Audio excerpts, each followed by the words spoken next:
Rueda de expertos en Capital Radio, en Mercado Abierto, como continuación a nuestro día de la inversión. Y vamos a seguir con este importante repaso de la escena económica que nos encontramos a nivel mundial. Y nuestro primer invitado ya está con nosotros en el estudio, es Francisco Quintana, director de estrategia de inversión de ING. Francisco, ¿qué tal? Muy buenas tardes. Hola, muy buenas tardes. Bueno, muchas gracias por acercarte a los estudios de Capital Radio aquí en Madrid. Tenemos que empezar, lógicamente, con el impacto del conflicto en Irán, en el resto del mundo. Inflación, crecimiento, ya estamos viendo algunos efectos. ¿Cómo lo valoráis desde ING?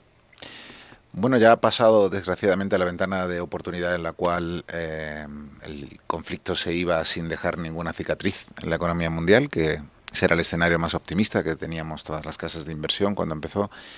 Desafortunadamente ese barco ya se fue y ahora el nuevo escenario central, que también el que nos están dictando los mercados, que han vuelto a tocar máximos históricos este último par de días, pues parece que no va a extenderse este conflicto. Entramos en una fase en la que esta tregua con idas y venidas pues conduciría en algún momento a la paz definitiva, y esto nos dejaría con una economía pues un poco tocada, pero no muerta. Una economía en la cual el crecimiento habría que revisarlo a la baja, pero no de una manera sustantiva, no lo suficiente como para revisar las expectativas de paro de manera significativa. Eso es lo que hace realmente daño cuando el paro se dispara.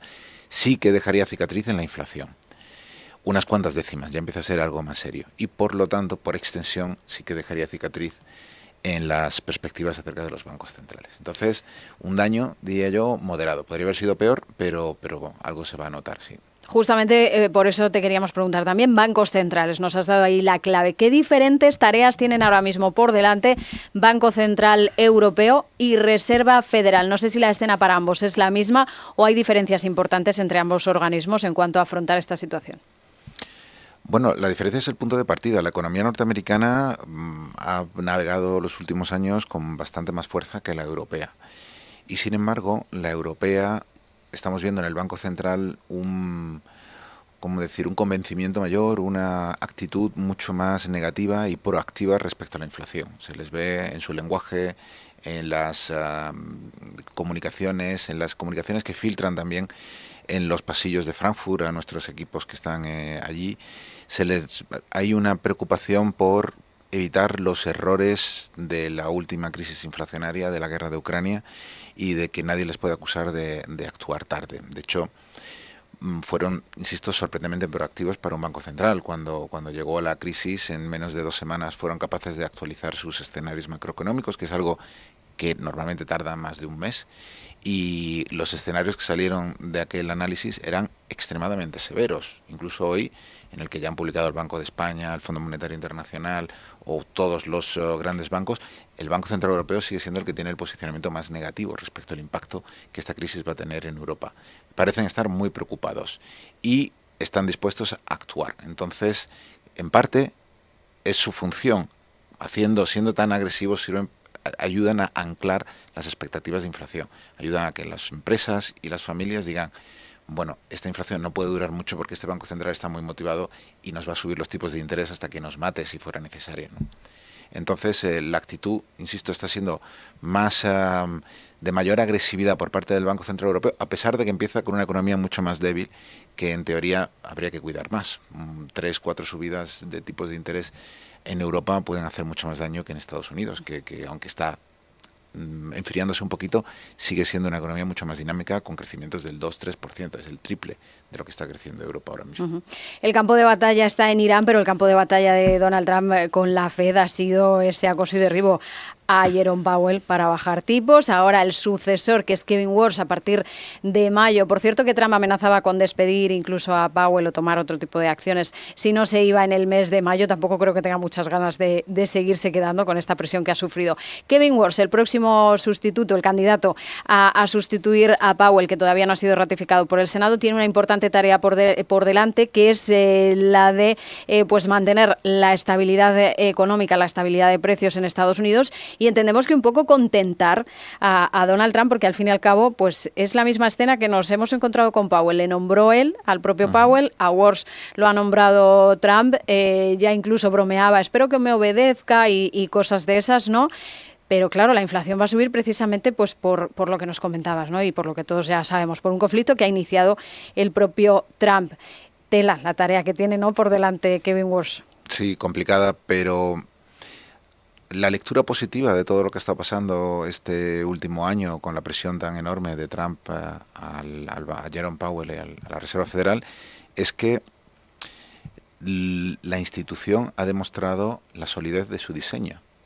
Los bancos centrales, en su formato actual, se crearon en los años 70 para luchar contra la inflación y para protegerles de los vaivenes del ciclo político, para asegurarnos de que los tipos de interés y la política monetaria en general no se movían en función del gusto del candidato de turno. Y aunque el sistema no es perfecto, han demostrado que funcionan, porque efectivamente Powell fue nombrado por Trump. Trump está muy descontento con la visión del Banco Central norteamericano y, sin embargo, a pesar de las amenazas, a pesar del constante ruido mediático, no ha sido capaz de influenciar el posicionamiento de la Reserva Federal. Entonces, eso es un muro que ha aguantado una enorme cantidad de artillería de fuego enemigo, ¿no? Ese mismo muro lo va a disfrutar Walsh en cuanto tome posesión.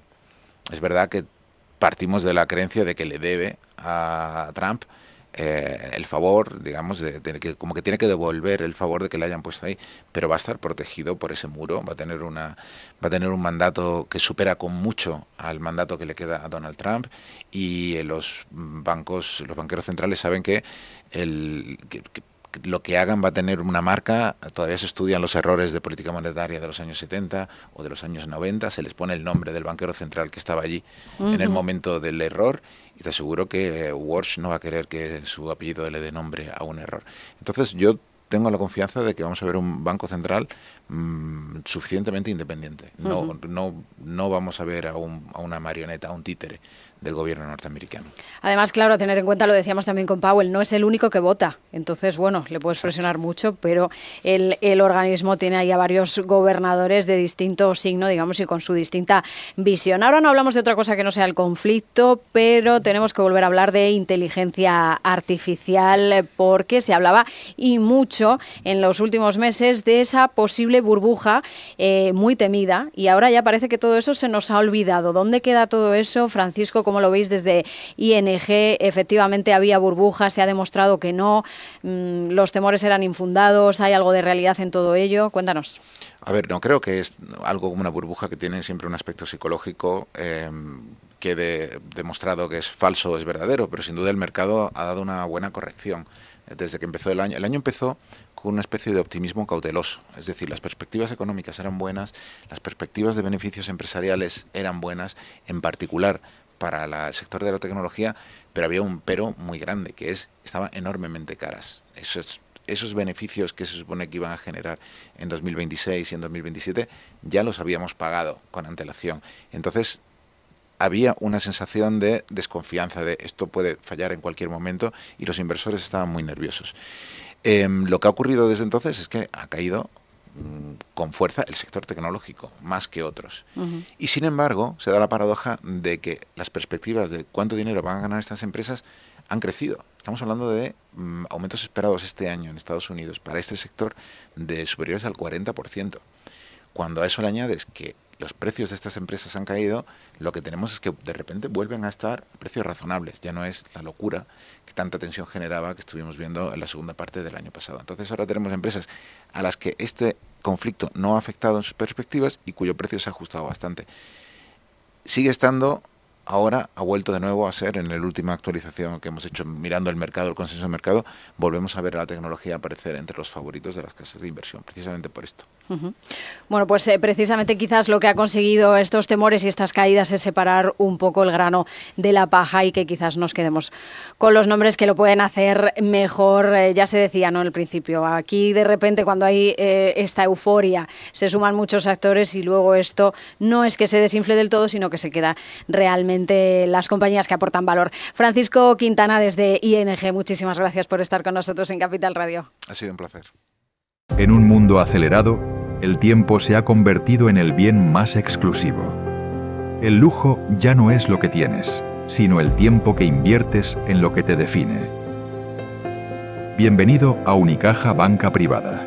Combinamos la cercanía de un equipo especializado con una apuesta decidida por la tecnología y la potencia de los grandes. Porque el verdadero lujo es saber que estás en manos que anticipan oportunidades donde otros solo ven números. El tiempo es tu activo, nosotros tu aliado. Invierte en lo que realmente importa.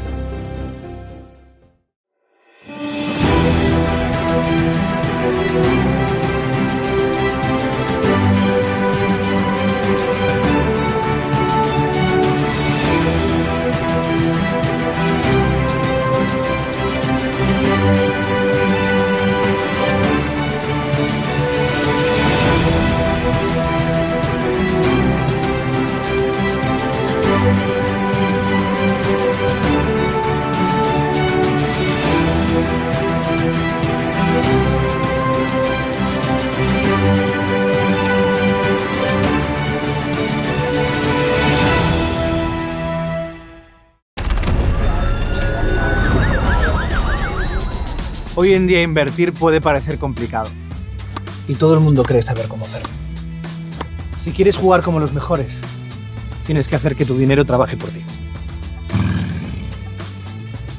Tú también, ¿no?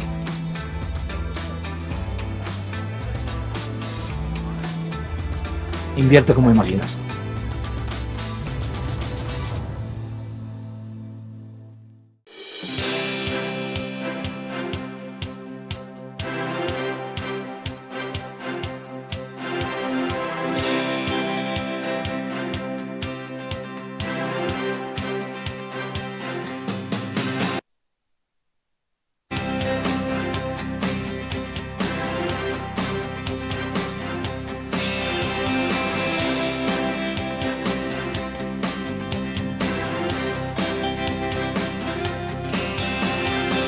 Seguimos en Capital Radio, seguimos con esta rueda de expertos que tenemos hoy en un momento en el que el mercado se mueve al son, sobre todo en las informaciones que llegan sobre el conflicto en Irán. Y vamos a hablar sobre las consecuencias del conflicto, sobre todo a nivel energético, con Javier López Bernardo, que es Portfolio Manager en Bright Gate Capital. Javier, ¿qué tal? Muy buenas. Buenas, ¿qué tal, Lucía? ¿Qué tal todo?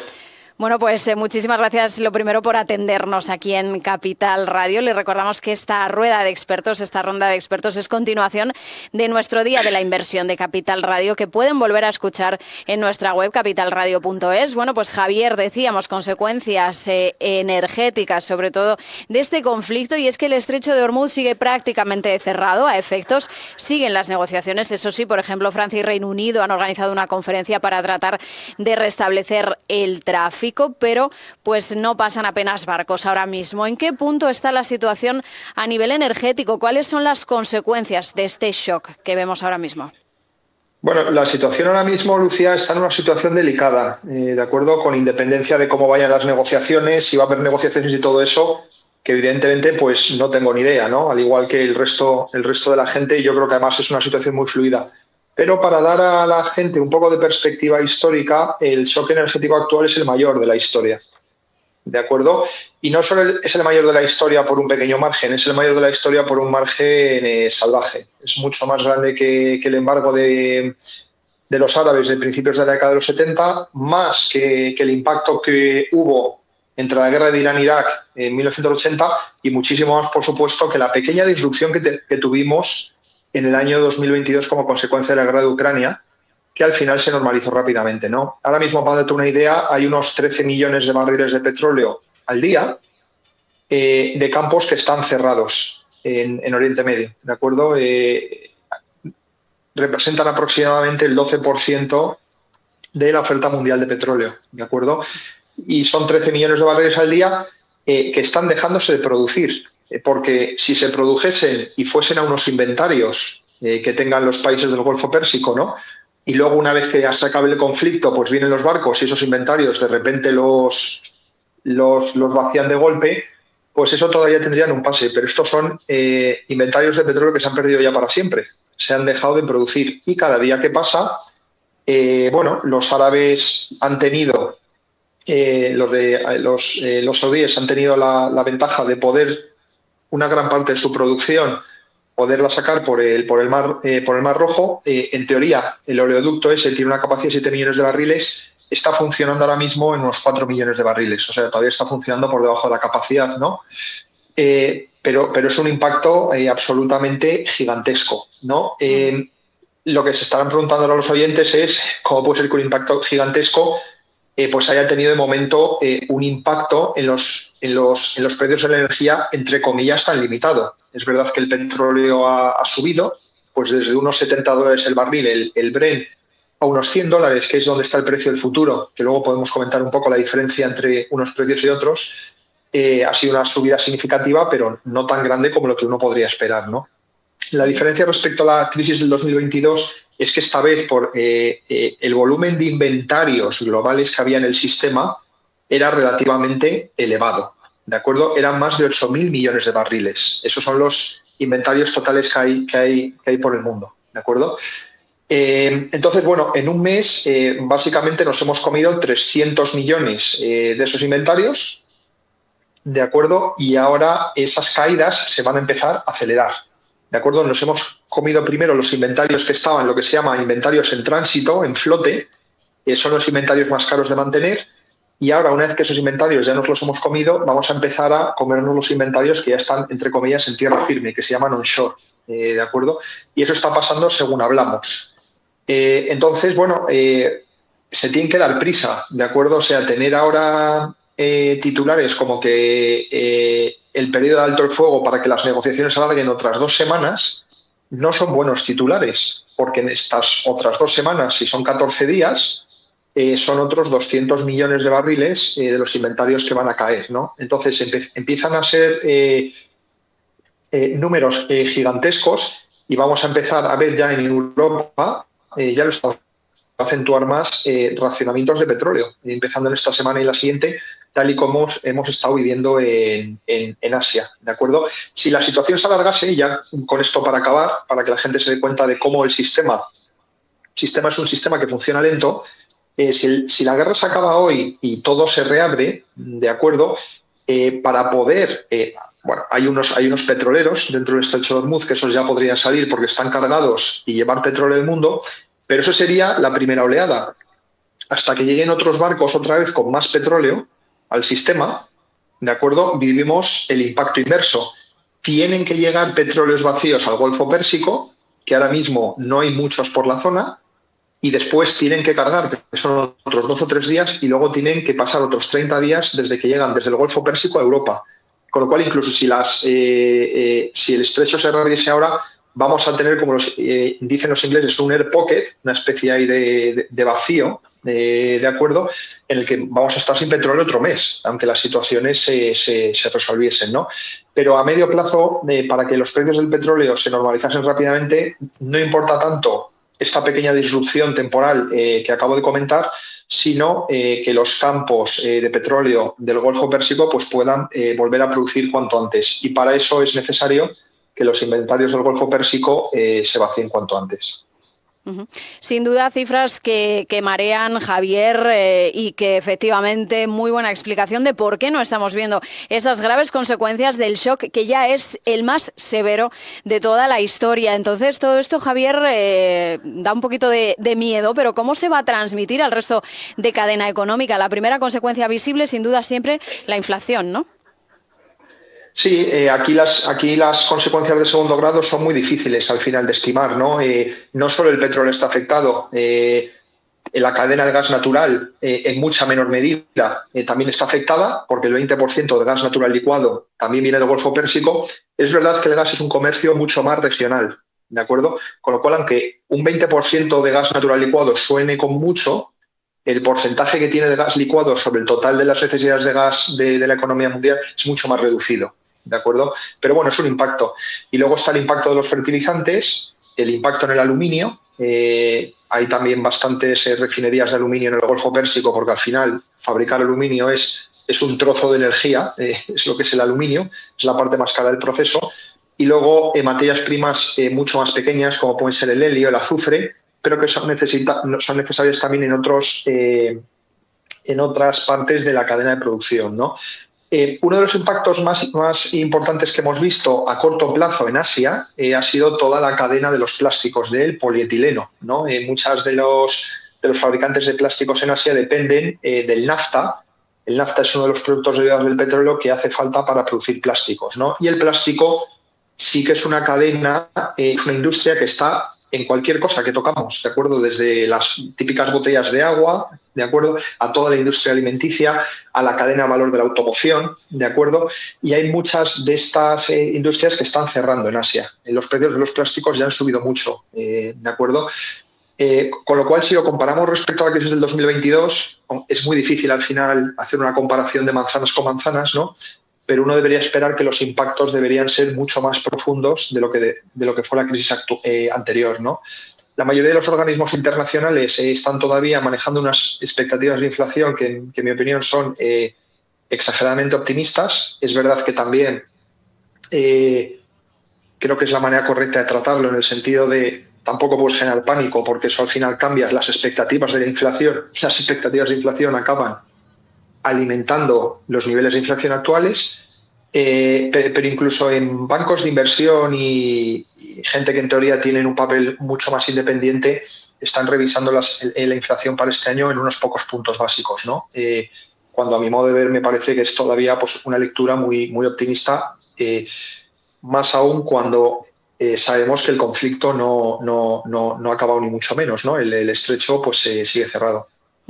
Y ya para terminar, Javier, nos queda como un minutillo, pero no quiero que nos despidamos sin comentar qué sectores ven claro que en este entorno hay que mantener, hay que estar en ellos sí o sí, más allá de todo este ruido. Sí, es una pregunta difícil, Lucía, porque al final el sector más obvio pues es el sector energético. Muchas de las compañías petroleras, sobre todo las más grandes, aquí estoy generalizando, ¿de acuerdo? No puedo ir nombre por nombre, muchos ya habían recogido en la valoración antes del conflicto, ¿no? Estaban en valoraciones no caras, pero relativamente exigentes, ¿no?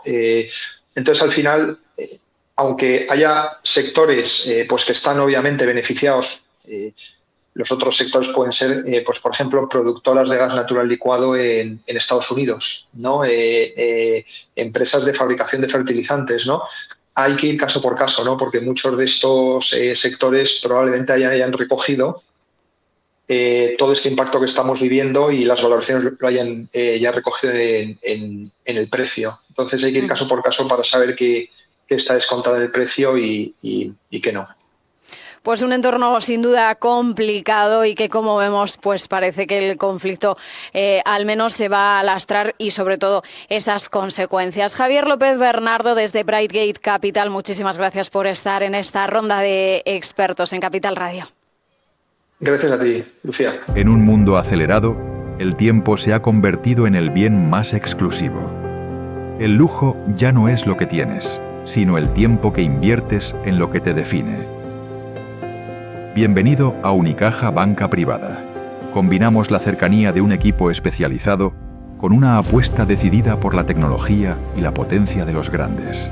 Porque el verdadero lujo es saber que estás en manos que anticipan oportunidades donde otros solo ven números. El tiempo es tu activo, nosotros tu aliado. Invierte en lo que realmente importa.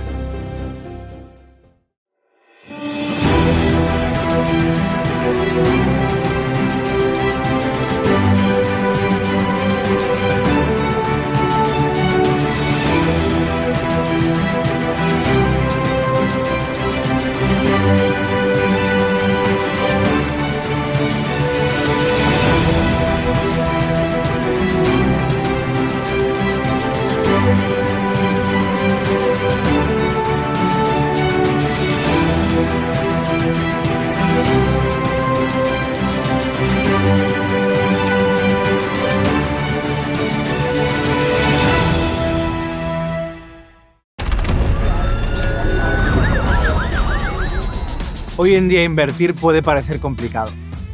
Y todo el mundo cree saber cómo hacerlo. Si quieres jugar como los mejores, tienes que hacer que tu dinero trabaje por ti. Tú también, ¿no?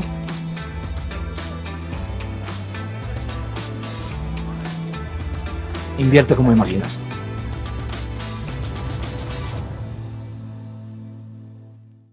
Especial Inversión. Rueda de expertos en Capital Radio.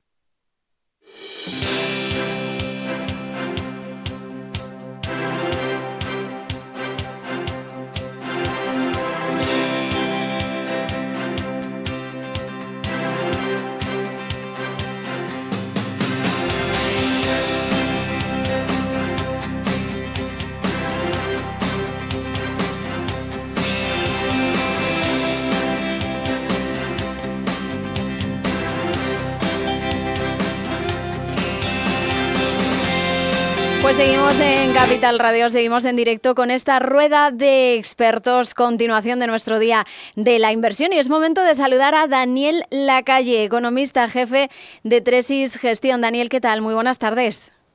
Muy buenas tardes, ¿cómo estáis? ¿Qué tal? Muy bueno, bien. Pues un placer contar contigo y que nos hayas atendido aquí en Capital Radio. Seguimos hablando del conflicto en Oriente Medio, pero yo quiero poner el acento en la figura de Donald Trump. Miles de millones moviéndose a golpe de tuit. Bueno, ya no se llaman tweets, pero yo lo voy a seguir llamando tuit. Por ejemplo, un buen ejemplo fueron esas sospechas que hay de un posible uso de información privilegiada. De momento son sospechas presuntas. En esos movimientos inversores que se veían en torno al crudo 15 minutos antes, justo, ya es casualidad, después de que Donald Trump anunciara uno de esos anuncios que le gusta hacer sobre una posible resolución del conflicto. Varios traders anduvieron ahí bastante listos y pudieron aprovechar esos movimientos bruscos del petróleo. Bueno, en general, Daniel, ¿cómo ves, digamos, que se muevan estas cantidades y que el mundo entero esté así de loco ante los tweets, digamos, las declaraciones de una sola persona, por así decir, que es Donald Trump? Bueno, yo lo pondría al revés, ¿no? A mí lo que me parece es que es alucinante que también miles y miles de millones se muevan con titulares que no tienen absolutamente nada que ver ni con lo que está haciendo la administración, ni con lo que dicen los secretarios de Estado, el propio Donald Trump o los propios expertos de la Casa Blanca. Es decir, muchas de estas niveles de volatilidad, de hecho, vienen de que hay una animadversión de tal calibre a cualquier cosa que pueda decir el presidente Trump, que durante mucho tiempo, por ejemplo, nos hemos encontrado con algo que a mí me parece francamente curioso en una guerra, ¿no? Que es que los medios de comunicación mayoritarios, no todos, por supuesto, no es el caso vuestro ni de tantos otros, pero una gran parte de medios de comunicación mayoritarios han estado vendiendo y comprando la propaganda de Irán. Entonces, claro, cuando el presidente Trump saca un tweet en Truth Social, o un tweet no, un post en Truth Social o en X, etcétera, pues se mueve mucho. Pero también tenemos que recordar que no es que se esté moviendo por el post del presidente Trump, es que Howard Lutnick, Marco Rubio, Scott Bessent, están hablando constantemente y están diciendo lo que luego está mostrando, ¿no? Entonces, a mí lo que me ha sorprendido en este conflicto, igual que con la rabieta de los aranceles, ha sido la capacidad que tiene una parte significativa del mercado de comprar un mensaje completamente alucinante de que Estados Unidos está haciendo locuras, de que todo lo que hace Estados Unidos está haciéndolo mal, de que la guerra va a ser un desastre, de que se está perdiendo por parte de Estados Unidos. Entonces yo creo que es eso lo que pasa, ¿no? Que eso genera volatilidad. Bueno, pues la volatilidad es el mercado, ¿eh? ¿Recuerdas, por ejemplo, tú cuando se generaban enormes movimientos de mercado antes y después de una posible cumbre de la Unión Europea en la época de la crisis de la eurozona, ¿no? Dios mío, unos medios de comunicación decían que Angela Merkel iba a obligar a los estados a hacer no sé qué, otros decían que los estados no iban a hacer no sé cuánto. Bueno, es el mercado. Es el mercado, amigo. Bueno, pues otro elefante que tenemos en la habitación, Daniel, es el del crédito privado. El FMI alerta de nuevo sobre los riesgos. ¿Cómo de grave es este problema? Porque hay voces que incluso apuntan o comparan la situación con la crisis de 2008. ¿Cómo lo ves tú? Bueno, yo creo que es muy importante que haya voces que lo comparen con la crisis de 2008, porque eso significa que no va a ser como la crisis de 2008. Esto es muy importante, ¿no? El crédito privado no es como la crisis de 2008, en ningún sentido, ¿de acuerdo? Pero es importante que el mercado sea consciente de que ha habido un enorme nivel de, digamos, complacencia con respecto a una deuda que cuando da una rentabilidad tan grande, eso es porque tiene mucho riesgo.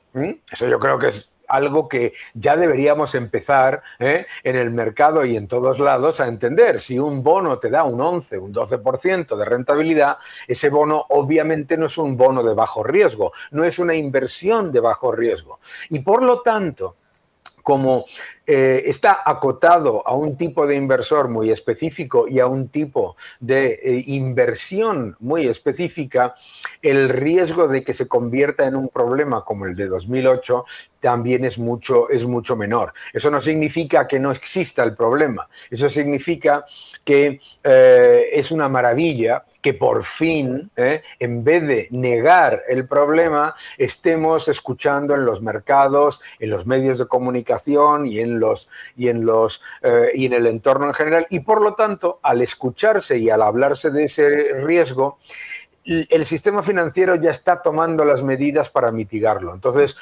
yo creo que no va a ser como una crisis como la de 2008 de ninguna manera.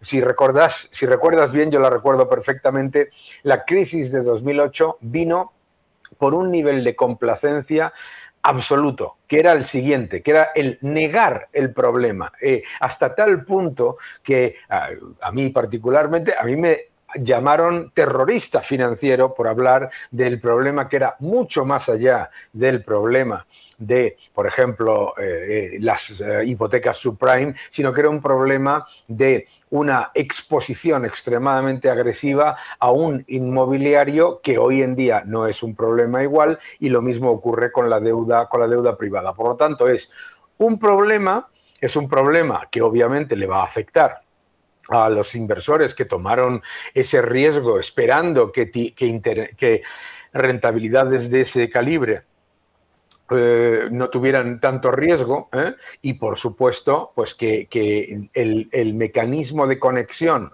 y de diseminación de ese riesgo es mucho más limitado que en el año 2008. Y por último, Daniel, para terminar, otro tema que tenemos sobre la mesa omnipresente, el de la inteligencia artificial y cómo puede afectar al empleo. Un informe reciente dice que en España nos vamos a ver menos afectados por la automatización que puede conllevar la inteligencia artificial, porque somos un país más de servicios. Esto es positivo y negativo, porque al ser más de servicios, pues es menos valor añadido, ¿no? Este tipo de sectores. ¿En qué punto está España a este respecto? Qué triste, ¿no? Es eso de que nos digan que estamos menos afectados por el riesgo de la inteligencia artificial, porque somos mucho más camareros no pone cervezas, y funcionarios, ¿no? ¿Verdad? Claro. Qué cosa más... qué gran ventaja. Somos un país de funcionarios y camareros y, por lo tanto, no va a pasar. Con todo el respeto a los funcionarios y a los camareros. Es esa forma tan ridícula que se tiene en los medios, algunos medios de comunicación españoles, de intentar vender, pues igual que en el año 2008, aquello de que las cajas españolas están mejor reguladas que los bancos estadounidenses. 4 años después estábamos todavía con una crisis tremenda. Importante decir varias cosas. Cualquiera que haya viajado a Corea del Sur, cualquiera que haya ido a los países más automatizados y con mayor exposición a la inteligencia artificial, sabe que la inteligencia artificial no destruye empleo. Lo que hace es que desplaza competencias y genera muchísimo más empleo en otra cantidad significativa de sectores. Por lo tanto, para mí la inteligencia artificial no es una amenaza. Para mí la amenaza es la estupidez humana. Y la estupidez humana en países como nuestro, en España o en Francia, en donde el nivel de digitalización, de incorporación de la tecnología y de la inteligencia artificial es bajísimo y además entorpecido por regulación y por gobiernos, lo que nos hace es perder la oportunidad de la productividad, del crecimiento y de las gigantescas oportunidades que da la inteligencia artificial. Los que lo utilizan como amenaza, la utilizan con un objetivo muy evidente, que es el de generar miedo y presentar a los estados como solución.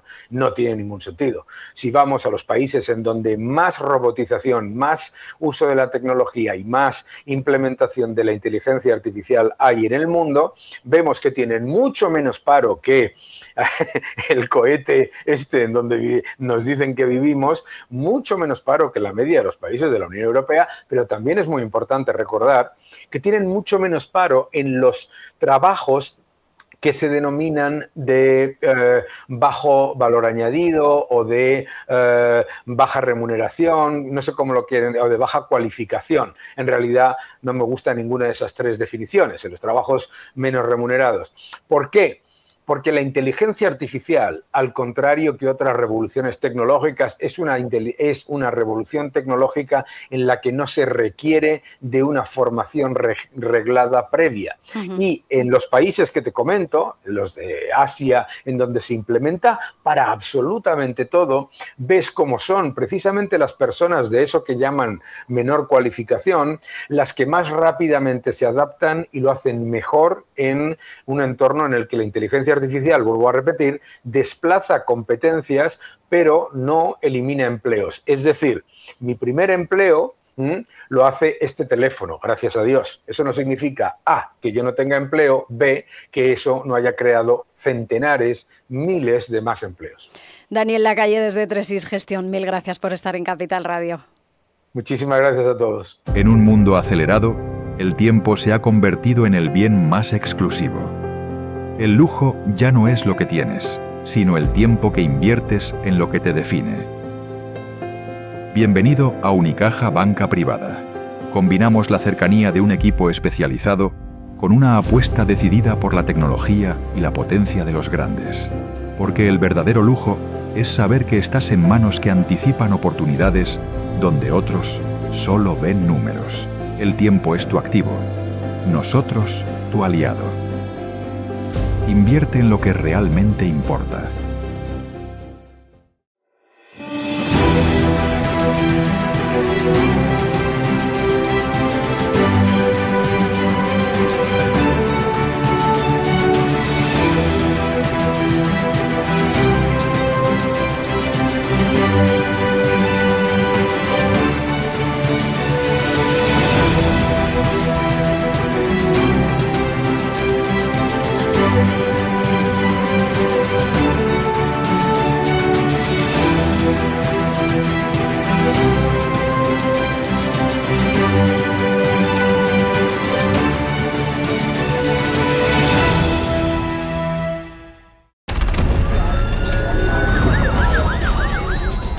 Hoy en día invertir puede parecer complicado. Y todo el mundo cree saber cómo hacerlo. Si quieres jugar como los mejores, tienes que hacer que tu dinero trabaje por ti. Tú también, ¿no?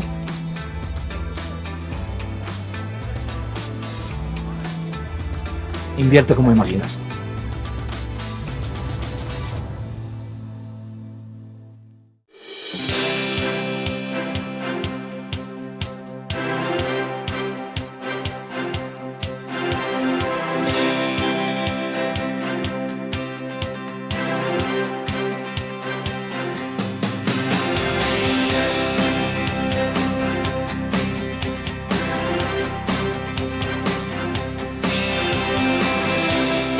Rueda de expertos en Capital Radio y el siguiente experto al que saludamos es a Gustavo Martínez, profesor de finanzas de la Universidad Francisco Marroquín y analista de mercados. Gustavo, ¿qué tal? Muy buenas tardes.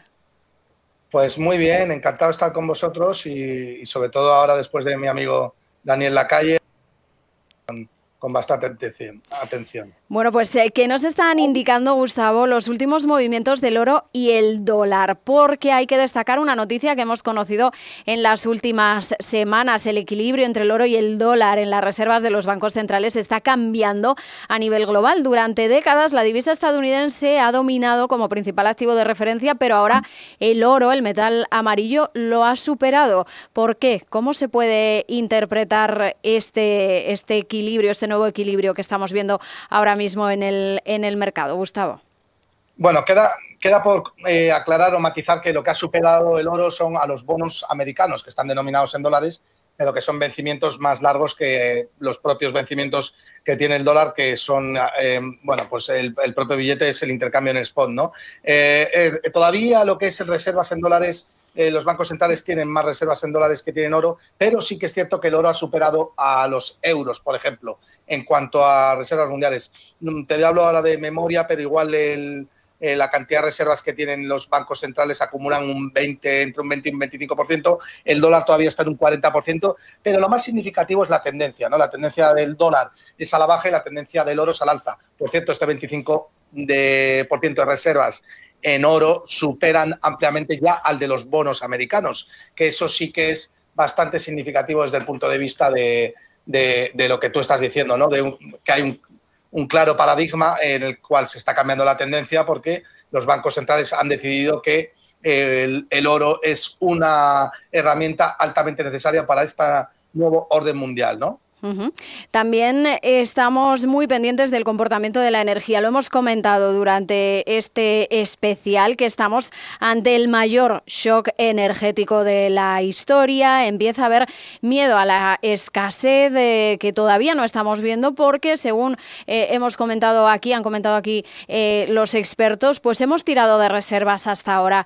Pero ¿cuáles pueden ser las consecuencias reales, Gustavo? Porque la reapertura total del estrecho, por ejemplo, va a tardar, también que se recomponga toda la cadena de suministro va a tardar. ¿Qué efectos podemos ver que quizás ahora mismo todavía no estamos viendo o previendo?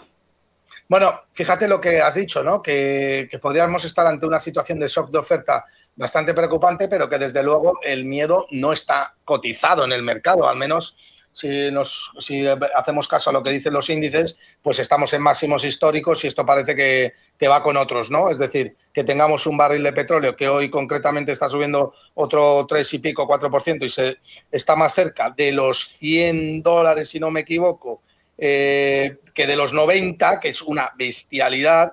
Pues oye, te dice un poco pues de la estupidez que está viviendo este mercado en general, ¿no? Estos múltiplos parece que lo soportan absolutamente todo, da igual lo que suceda, pero es que el problema que tenemos de fondo para mí es un problema muy grave. En el año 2022, cuando la inflación se disparó y la Reserva Federal decidió ser un poquito responsable para corregirla, tuvimos un Standard & Poor's 500 que se pegó una buena leche, ¿no? Y claro, como no puede ser de otra manera, porque si subes el múltiplo, o sea, si subes el tipo de interés de descuento, automáticamente el precio de las valoraciones se tiene que ajustar a la baja. No parece que el mercado esté cotizando ningún tipo de rebaja por parte de la Reserva Federal, perdón, ningún tipo de subida de tipos de interés por parte de la Reserva Federal que trate de corregir esa enorme inflación que podría subyacer, ya no solamente por la inflación instalada que tenemos, sino también por la que se añadiría como consecuencia de un petróleo tan elevado, ¿no? Que produciría una inflación de segunda ronda. Entonces, claro, tampoco ves una renta fija, unos bonos americanos que lo estén cotizando con bastante claridad, porque, bueno, están a 4,5, desde luego sí que cotizan inflación, pero no un escenario de inflación más elevada. Y el oro, pues, está un poco en pausa tras el 15 o 14% de rebote desde los mínimos de hace un mes, ¿no? Entonces, yo creo que el mercado está un poco expectante por dónde van los tiros, pero lo que sí que tengo claro es que las bolsas están cotizando una exuberancia que no es normal, ¿no? Nos has citado, Gustavo, la inflación. Entonces tenemos que mirar también a los bancos centrales. ¿Qué tareas tienen ahora mismo por delante Banco Central Europeo y Reserva Federal? También recordamos que va a haber cambio al frente. Se va Jerome Powell, llega Kevin Warsh. Tras toda esa presión que ha ejercido Donald Trump a la Fed por bajar tipos, en general, ¿cómo cuadramos toda esta escena? Bueno, el hecho de que llegue Kevin Warsh pues es un elemento más de todo este nuevo orden mundial que se está dando, ¿no? Probablemente lo que Donald Trump quiere hacer, bueno, probablemente no, manifiestamente ha dicho que Donald Trump quiere rebajar los tipos de interés y que Estados Unidos debe ser el país con los tipos de interés más bajos. Lógico, si eres presidente de los Estados Unidos y tienes una deuda de 39 trillones de dólares, mira, esta deuda el marrón se lo coma a otro. Obviamente, la única manera que tengo de pagarla a corto plazo es estrangulando a la población o que decido que pagarla con inflación y que ya sea otro presidente de los Estados Unidos que por obligación tenga que estrangular a la población. Yo no voy a ser el que haga eso. Yo como presidente de los Estados Unidos te garantizo que haría lo mismo que Donald Trump. Es decir, que el marrón se lo coma otro. Así que lo que veo pues es un problema que yo creo que es el verdadero problema de fondo. Y ojo, este problema de fondo siempre ha estado ahí. Es decir, el problema de la inflación no es un problema out of the blue que surja de esta pequeña guerra que tenemos. Tenemos, bueno, este gran conflicto que hemos tenido y estos problemas que tenemos con el petróleo.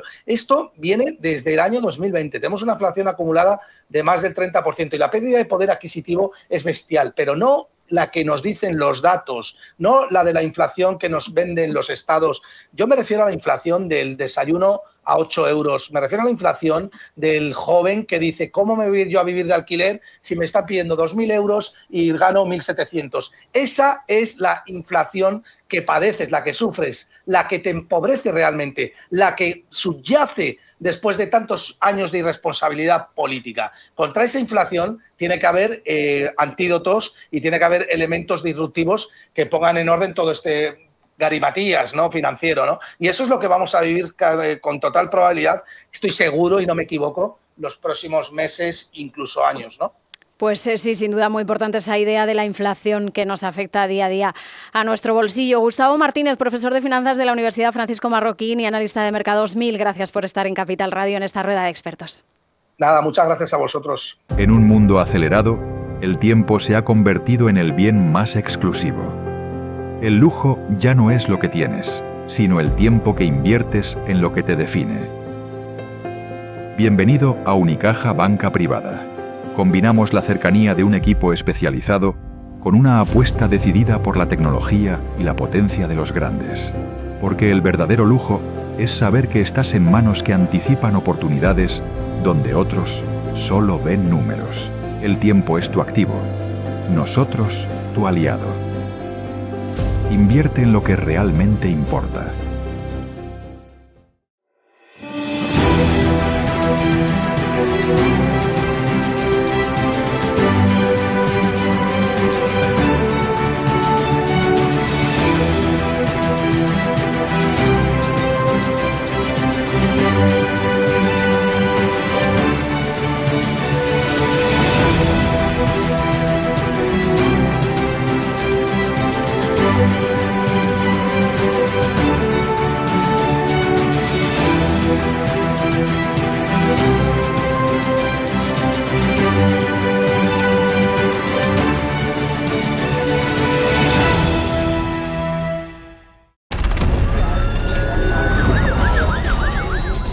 Hoy en día invertir puede parecer complicado. Y todo el mundo cree saber cómo hacerlo. Si quieres jugar como los mejores, tienes que hacer que tu dinero trabaje por ti. Tú también, ¿no?